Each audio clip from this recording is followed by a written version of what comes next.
Kia ora, and welcome to Constellations and All That. I'm your host, Tracy Cartwright, and together we will be exploring the world of family constellations with facilitators and clients from around the world, looking at different perspectives and experiences in the work, having a cup of tea and just chatting with some friends around their experiences in constellations. We'd love for you to join us. I hope that you enjoy this series as much as I have loved making it.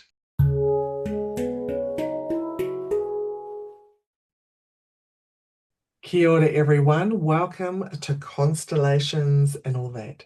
Today I have the pleasure of chatting with Yulia Ilchyk. Welcome Yulia, it's so good to have you here on the podcast. Thank you for inviting me, Tracy. Hello, and hello everyone who is listening. Yulia, I don't do a formal introduction, but I'd love for you to introduce yourself, where you are based in the world, and anything that you feel that you want to share in this moment. So I'm a Family Constellations facilitator and somatic release practitioner and holistic counselor. I live in the United States, just outside Washington, D.C., though originally I'm Ukrainian. So I moved here just 12 years ago, but it allowed me to pursue the facilitation of family constellations, because back in Ukraine I was in business environment. I used to work for hotels in marketing and sales and built a good career. I felt very confident about that. And then since I moved here to the United States, I was like, well, I had family constellations for quite a while in my life. And I was like, I know pretty much everything about hotels. Probably I would like to try something different. So this is how I started Family Constellations as a facilitator, not only as attending the groups or circles as a client. So first I learned about them in Ukraine in 2011, I believe. And then one thing led to another, right? Because at a certain point you realize that, well, probably family constellations is not enough. And probably it's not always the best approach in certain situations, however amazing it is. And this is how I found other approaches. I'm happy to be able to combine those depending on what it is that people would like to address and what it is that is trying to emerge in our contact. That's the beauty of this work, isn't it? That it melds so deliciously. Oh, I'm going to use that word. It melds deliciously with other modalities. That's true. I love this word that you use, deliciously. So true. Yes, that's how I found this amazing picture of somatic approach. So which is rooted in somatic experiencing by Peter Levine and polyvagal theory by Porges. But she developed a totally different method rooted in those approaches. And when I saw that, I'm like, she's not aware of it, but this is totally constellation kind of work, just based on the body of the person, and which includes a major focus on this on the nervous system, right? But she does many elements that are rooted in family constellations, and she doesn't even know about that. So this is how I picked it up, and I was like, I want to develop that. I want to look closer into those things, what we can do with them. And that's interesting, isn't it? Because in the field of things, Peter Levine, who you say, that's where the somatic release exercises came from? Somatic experiencing, yeah, he does somatic experiencing. And he had a lot to do. Him and Angwin St. Just were very, very connected in the beginning, when around the times that she, from my understanding, from my awareness of conversations that I've had with her in the past, in the early days when she met Bert Hellinger. So there's that, it's been weaving around the field. Yeah. And I believe that there are so many other modalities that you can, well, the field is everywhere, right? This uniting power, something greater that unites everything. Or at least leading to this unity, to this wholeness and inclusiveness of whatever once was split for any reason, right? Or whatever was suppressed, it tries to include it. And I believe that this is the goal of many healing modalities and psychotherapy and everything, right? We want to include what was excluded. Just constellation do that at multiple levels because they observe the whole system, right? So what was this lower part of the iceberg? What was the water that took us here, right? So we see on the top what's happening, but what was the current that brought us here? And sometimes, of course, it has nothing to do with our personal experience or the experience that we can put into words if it's related to even to our personal experience, but in utero or just first years of our lives, right? And on top of that, all the transgenerational dance, Yeah, right? that flows down through our, our waters, our system. How did constellations find you? Said that you first met it Such a when. beautiful way to put it, yeah, how they found me, because this is exactly my case. I wasn't looking for something. I didn't do any search on the internet or something. At certain point of my life, I noticed a pattern and I had no clue how to approach it. So a friend of mine, she said, like, I have this wonderful psychologist, just see her. And I went to see a psychologist, and then one thing led to another, right? So I started attending the groups, which were basically more about Jungian philosophy, and working through art-related things and such like. And at one of the sessions, one of us asked a question about family constellations, and I had no idea what it was. It was like the first time that I heard of them, and by coincidence, which is never a coincidence, the Sorry, psychologist by coincidence, yeah. coincidence. So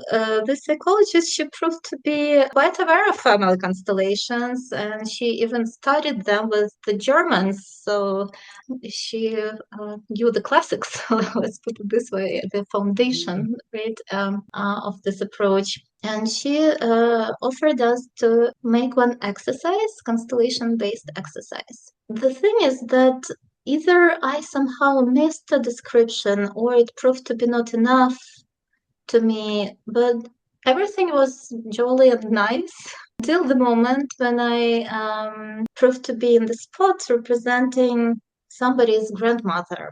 And then suddenly I realized that my whole body began shaking, involuntarily, of course. And I suddenly started having those thoughts coming through my brain like, I'm gonna die. I'm gonna not even see my child. And it was horrible. It was completely horrible. And the client was absolutely calm and nice and like nothing was happening to her. So I got so scared. And what happened next, the facilitator, she asked basically whether who exactly do I represent? And the client was like, she's the grandmother, but we never knew our grandmother, the biological one, because she died giving birth to a child. I can't remember if it was her mother or father, it doesn't really matter.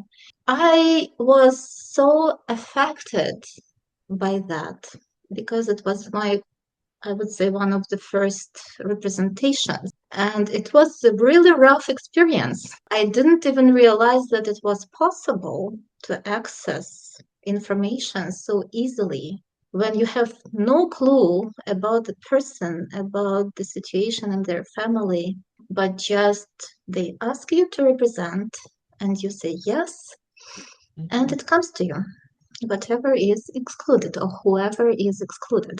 Of course, I felt shaken on one side. On the other side, I felt like I need to find answers what has just happened to me. Why the rest of people were fine. This led me to further exploration of family constellations. And once I got more information of how it works and why it might have what causes this kind of responses and representation. The first thing I did, I went home, back to my mom, and I was like, Mom, did we have something like that happening in our family?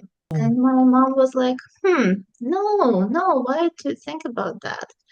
But I was insisting. I was like, do you remember any stories told by your mother, maybe your grandparents, like somebody? And she was denying. She was saying no, like for the next half an hour, but I didn't let her, go. And then she finally comes to me with her eyes wide open, and she's like, how did you know? I suddenly remembered, it dawned on me that my whole childhood, my aunt used to tell us this story. And it was exactly the same story. There was Wow. a woman in like fourth or fifth generation in my family who died when giving birth, and neither her nor child survived. And there was another woman who came to the house, right, to take care of the children and to be a wife, so they moved on. It was exactly the case.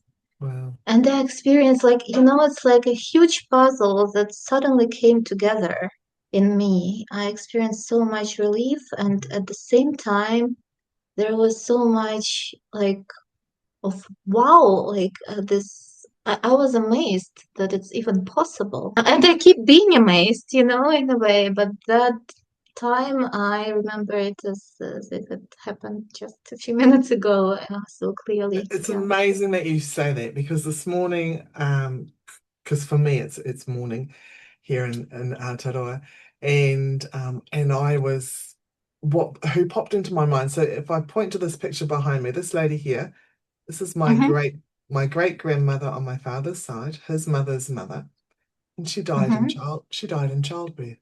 My great uncle, he died in the birth as well. So her and the baby died. And they came to mind this morning while I was tuning into my day. And so even before you started sharing, when I asked you how you met it, I got these chills up through, because that's our story as well. So yeah, and I didn't, before you even mentioned the missing ancestor and child. So it's amazing how the field works and weaves and connects us with the resonant traumas and the pains and the grief that run through family systems.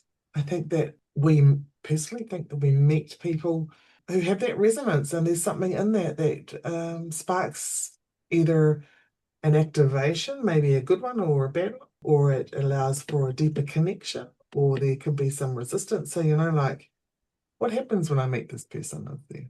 Without going Mm-hmm. into tell me your family history when I first meet you, but there's something, isn't there? And you and I were speaking before about the world is a small place, and it gets even smaller now in this time, in this day and age, with Zoom and the access to flights and all of that. So yeah, so thank you for sharing that. So you had that experience, and then where did you go from there? You did more workshops, or So, yeah, I decided to explore it further. I felt really drawn to it, and it felt to me like there is so much information that I miss, and it's right here under my nose.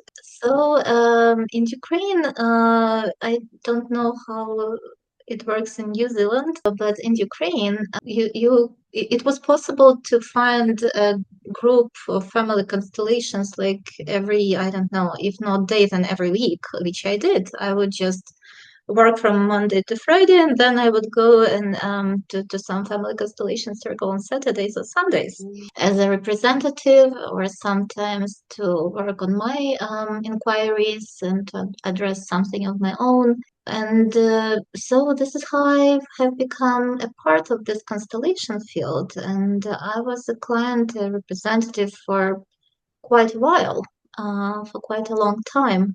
And then when I moved to the United States, I was, okay, I know how hotels work, but I cannot say that I want to begin from scratch doing the same thing, that I had been doing for like 12 years by that time or something. I was like, but what really inspires me is family constellations. systemic and family constellations. So I decided to find an in-person training, and I was lucky to find one here next to Washington, D.C. In person. And then I took another one online with a Ukrainian facilitator. So, but it better than me that it's continuous work. So you constantly Oh, keep learning and constantly. Yeah. learning. And So so who did you train with in DC? Who did you train with in good. DC? Okay. It's Susan Olfelder, and it's interesting because tomorrow I'm going to have lunch with her, so I Susan, haven't seen her for a year. Yes, what, that's sorry, what was her Susan last name? Olfelder. Susan Olfelder, Hellinger Institute, DC. Oh, okay. Yep. Okay. Yeah, so well, that's how you know her. Yeah.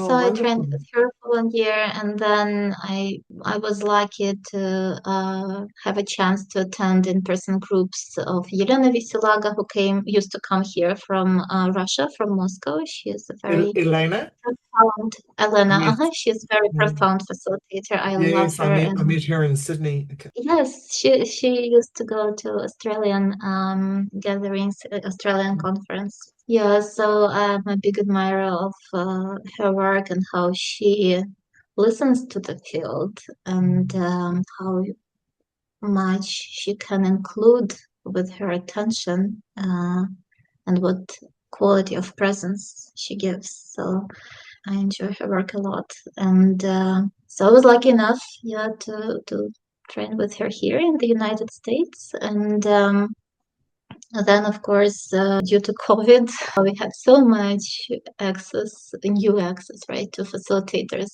who wouldn't do anything online if it were Yeah, not for COVID. yeah. Yeah, so I trained with the elders due to Janine Gabay organizes this international trainings, and it's continuous work. Like right now, I do shadow constellations training, and I enjoy it very much.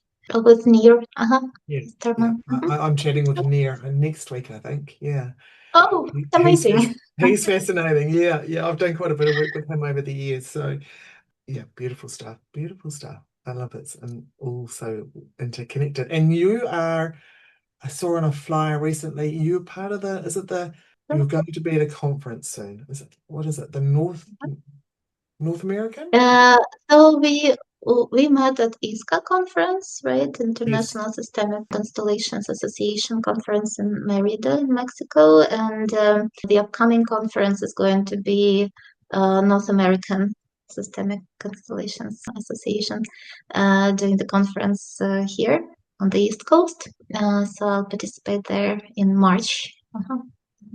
Fantastic. If you meet someone for the first time and you're talking about family constellations, how do you describe it in your own unique way? Normally, I say that first of all, this is a systemic. They give systemic perspective, so we perceive everyone as a part of something bigger, of a part of the system. Many Mm, systems, but the initial one, the first one that we come into, is our family system. This is why it has so much impact on us, no matter what it is that we are dealing with, whether it's business related or relationship related inquiry. And of course, I mentioned phenomenology because it's hard. It's hard to believe. I believe that it's easy to explain, but it's hard to believe unless you try it.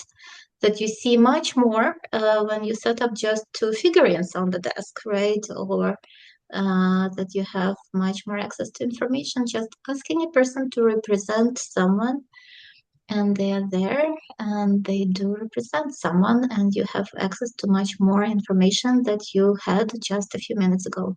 And I say that family constellations is an amazing approach to see what it is that it is hidden, the underlying cause of it. I used to speak about trauma, that they address transgenerational trauma, inherited trauma.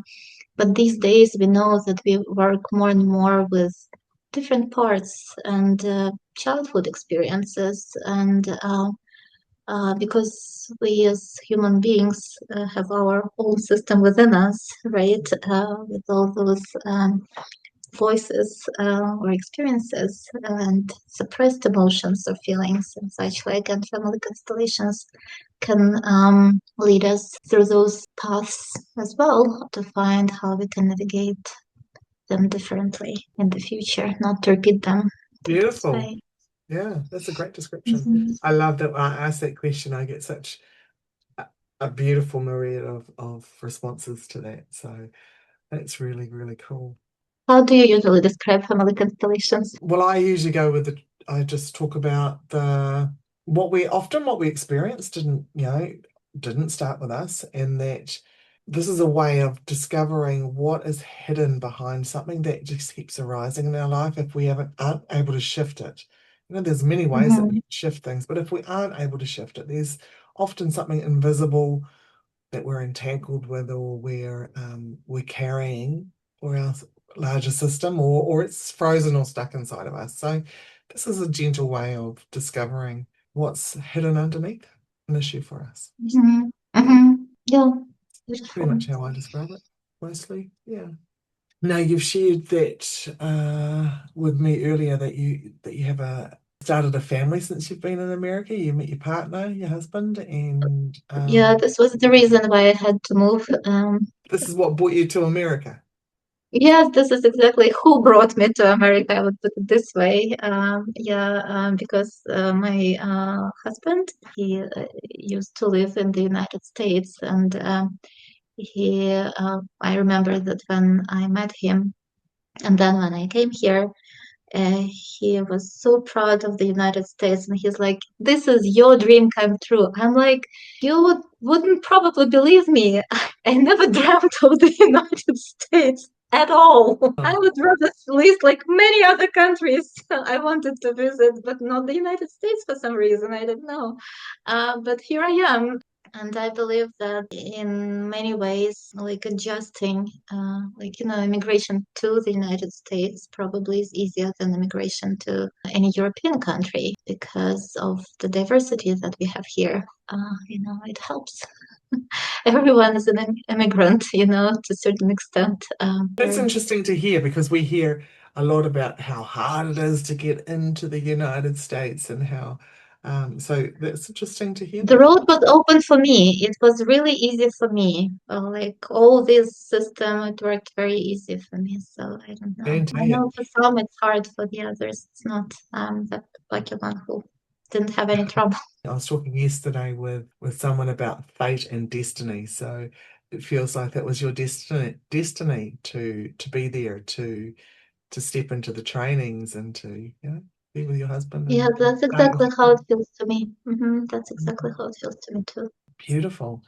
If you feel to share this, how has the constellation work touched your family system? I wouldn't speak for the whole system. I would speak for myself probably. Once I got introduced to family constellations back in Kiev in Ukraine, after probably half a year or 1 year of, attending family constellations, circles, and everything, I suddenly realized that the pace of my life changed, like as if everything became more accessible to me. So as if things started coming my way. I didn't have to apply so much effort towards them. And further on, of course, I observed those experiences with those who were there in the group as well, who attended family constellation circles, and how their life changed. I keep being a client, not only in training, but whenever I have a supervision or my therapy and with a psychologist, and then I see that, well, I remember I have already been here in this spot and I can explain everything and word everything, and I'm still here. So probably I need a family constellation. So I would just book a family constellation session for me. And even if it doesn't, something gets resolved right away, some other things take time, but they do get resolved. I do experience a lot of shifts. For example, this is quite personal information, but I think I'm comfortable to share it. Circling back to my example with my first representation, right? I suddenly realized that finding a life partner was linked to that experience in a certain way. Because if you have a serious relationship, it leads to marriage, and marriage leads to children. Yes. So I had tremendous fear, which I wasn't even aware of. And it was impossible to reach to that piece through any narration-based therapy. It was just impossible. It was impossible to connect those dots. It would have taken me forever. Yeah, same with children, right? With having children. And now Yeah. I'm a mother of a 7-year-old. So it did change my life. Family constellations did change my life, and I would say multiple times. Yeah. Wow, that's beautiful. And I think, you know, and that unconscious, so as women, every time we fall pregnant, we risk our lives. It is even in today's day and age, right? And then if we have an Mm, ancestor who has died in childbirth, and maybe there's many, because you know that wasn't that's history. That's the reality of what's gone before us. It can be so overwhelming and driving for us without us even realizing. Yeah, those invisible blocks, blind spots. Yeah, and it's amazing how in the field of family constellation work, you see it brings up whatever is the strongest, whatever it is that you resonate to, what is on the Mm. surface, but you do not see it, right? So you have the resonance to it as a representative. So you may think and overthink and build the strategy, anything in your brain, and it will have nothing to do with what it is that you actually need to address. But once you represent, you can gather so much information from this representation. And you see, for me, I didn't have any intention back at that time, right? Standing in the place of a grandmother, I didn't have any intention back then to get married Mm. or have a child. But this is what was in my field, in my family's field. So this is what showed up in the first place. And I had to come back and to that topic and discover other layers one after the other to address Mm. them. Mhm. Yeah, yeah. Sometimes we think, oh, I've done that layer, I've done that work, but actually you've done a layer of it, right? And there's another layer. Just peel that Yep, onion back a little bit more. different Mm. angles, and you come back there from, I would say, in the way you enter that layer of information can be different. So you can be in a very different spot. So you can feel trapped, and this will be again that same story, but you will be entering it, like accessing it from the perspective of money or business or Mm. your relationship with your son or daughter or somebody else, right? So those core dynamics or big traumas, they have multiple layers, and it's okay to come back and to work on them again and again. It's like I'm sure that you have that kind of question from your clients, like, mother again. Yeah, not another mother wound. Yeah, why do I have worked with my mother? Why do I have to work with it again? Yeah, I remember once going, this has to be a father wound. Oh, it's a mother wound. Okay. Mhm. I was coming from there. You asked earlier, you said earlier, oh, yeah, what it's like in New Zealand. So in here in Aotearoa, we call it Aotearoa in New Zealand. Well, I do. It's not as common. It's Mhm. growing, and we're working to create more facilitators. And so it's been in the country for 20, maybe even 30 years, but it's never really taken off until the last few years, maybe the last 10 years. Just no, not even that really. The last Mhm. 5 years, it's really, really starting to take Cool. off. So I hope that one day people are able to go, oh, look, there's all these different facilitators I get to choose from, and today I'm going to go here, and maybe next month I'll go there. So that's our goal, is to increase it. And so that's part of the reason why I started this podcast, was so that to get more information out there and for people to hear different perspectives on constellation, to be able to connect with different facilitators, to allow people to allow people to understand that there is so much more out there in the world, and access to beautiful people that hold such amazing knowledge like yourself. Yeah. I believe that there are so many beautiful modalities these days that all we need is information. People need to know that it's that there is no need to carry on coping with something that feels so uncomfortable. You can find something that would work for you personally, including family Are constellations. you able to give me a snippet or an idea of how you blend your somatic exercises or practices with constellations? Is there something that maybe the audience could or hear or practice or something? Would you like me to come up with some exercise, or just to describe how I approach Whatever's there that? for you. If you want to describe it, that's cool. If you want to share an exercise, a very brief one, that would be cool as well.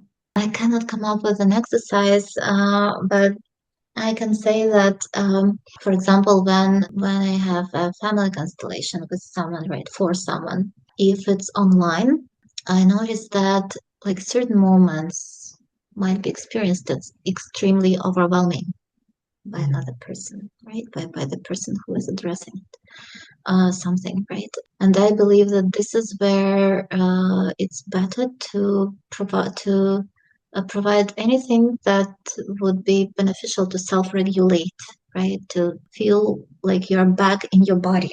Yes. So this is when I would ask a person, and these things can actually be used on a daily basis by anyone. I would ask just to notice how they are breathing, like placing one hand on the chest and another one on the abdomen, and just observing the way they are breathing, and probably saying something like, I breathe, I exist, I'm alive. Again, we should be careful there, because if I'm alive becomes a trigger, then we should probably go back to I breathe, because this is something obvious that you cannot be doubting. Probably you can be a little bit disconnected from it, but even if it's a very shallow breathing with gaps in between, you still breathe, right? You cannot argue that about that. So I believe that it provides, it's so accessible, but people feel more grounded then. So they are able to move forward in a way, staying on the shore rather than feeling like they are, drowning in the ocean of emotions and feelings. So observing the ocean is very different, having your feet in the ocean than feeling like you are drowning. Another way to deal with it would be to come back to yourself, right? To take attention from outside to your body. Would be, for example, making 3 woo sounds on exhale. So it would bring your attention back to you, which would look just like all the way to the end. And then another one, like once you inhale, and then another woo sound, and then another one. And normally it's very soothing, and it provides certain vibration, and people hear their own voice. So it's much easier to feel grounded, to feel like, oh, actually, I can do something. I'm here. So it's not things that keep happening to me. It's me who can navigate through those experiences, which I believe is a different perspective and can be quite supportive during the session. We can also do that even during the family constellation circles in person. For example, and I'm sure you have those examples when a person experiences a lot of rage, or representative experiences a lot of rage, and they name it, but it doesn't disappear because you name it, right? Or because someone says, yes, I see that you're angry or something. Sometimes you need to express it somehow differently and safely. So I would just ask to move the wall for a few seconds, and you can see to push against the wall. Yes, you just press against the wall, like leaning forward a little bit. And stay like this for 10-15 seconds. And you will see that representatives would be relieved or even start moving somehow, because of this release happening in the system right now. So it can be used this way. And another option which I do in online sessions when someone wants to work moving trauma through their body, right? Using somatic release. Sometimes I see that it's easier to approach certain moments through the fieldwork, not necessarily the whole constellation. But when the attention of the person is looking for something, and if you follow that attention, you see that horizon that the person reaches, right? And once you offer this resolution sentence, it it feels like highway. So the body has immediate release. Sometimes it works that way. So it's a combination of the two. And Yeah. sometimes you think that, okay, we do somatic release, but you see that this is a systemic thing. This is a transgenerational thing.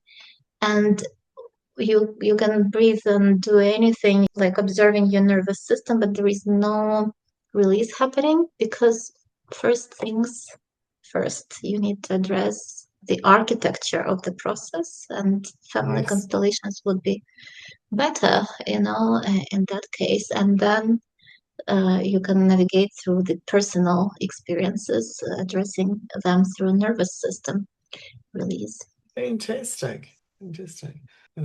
Do some voos when I'm I'm as we'd all do, right? We're going through different layers. At the moment, I'm doing a detox and anti-inflammatory detox, and it's bringing up a lot of stuff as well. And I'm having little moments of things coming. So thank you for that. That's beautiful. I will tap into that.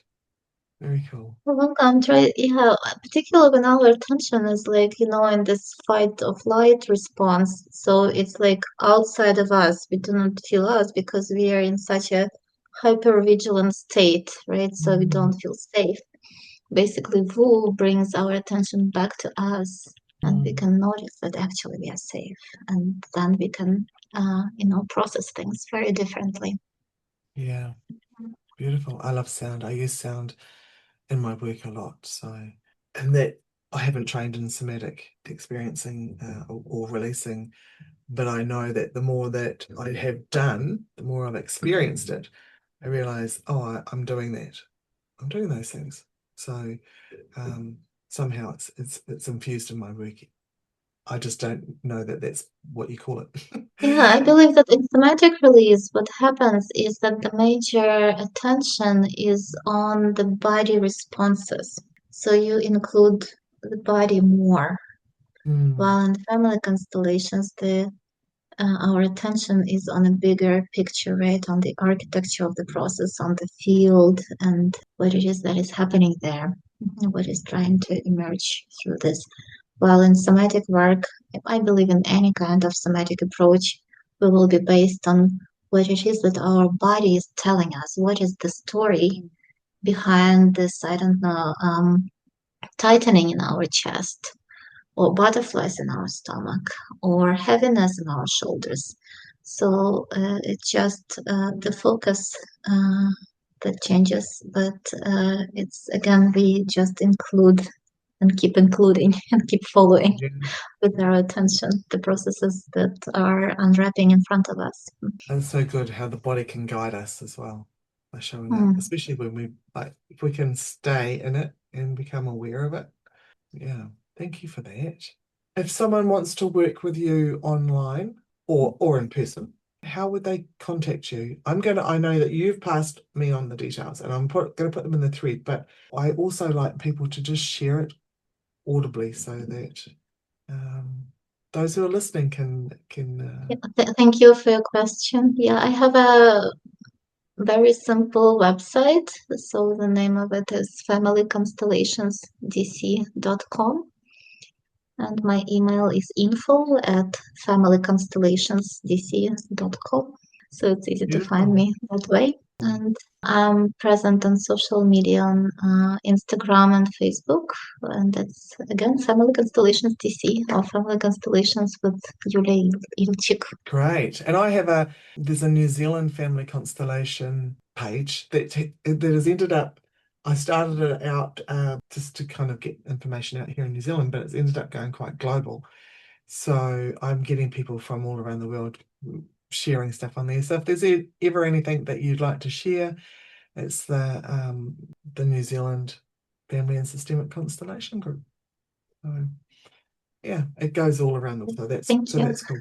Yeah, yeah, it's good. It's good to share. I love that our community even is growing and evolving. Yeah, really, really cool.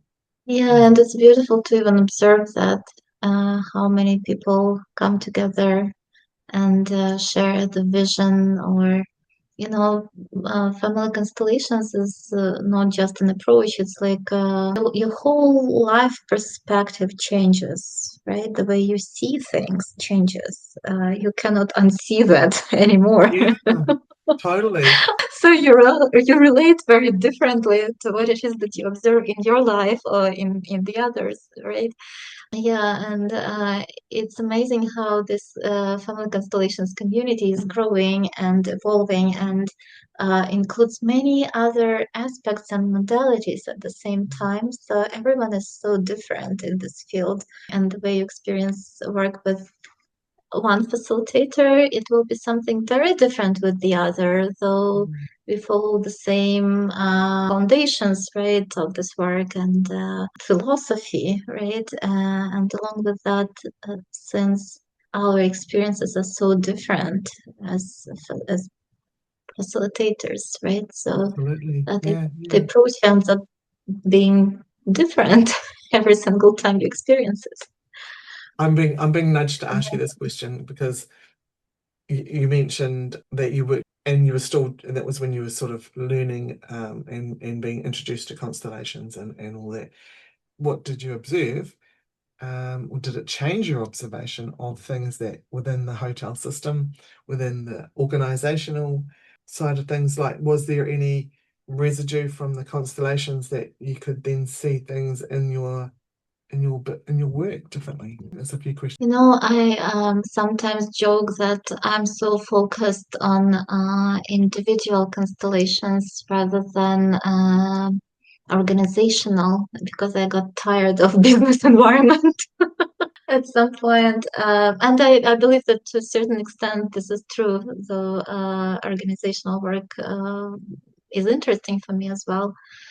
As for hotels, I would say that I observed that I started relating differently to how I managed my department or navigated certain like crisis, situations, or how I perceive the structure and how people related to each other within a hotel as a system. Yeah.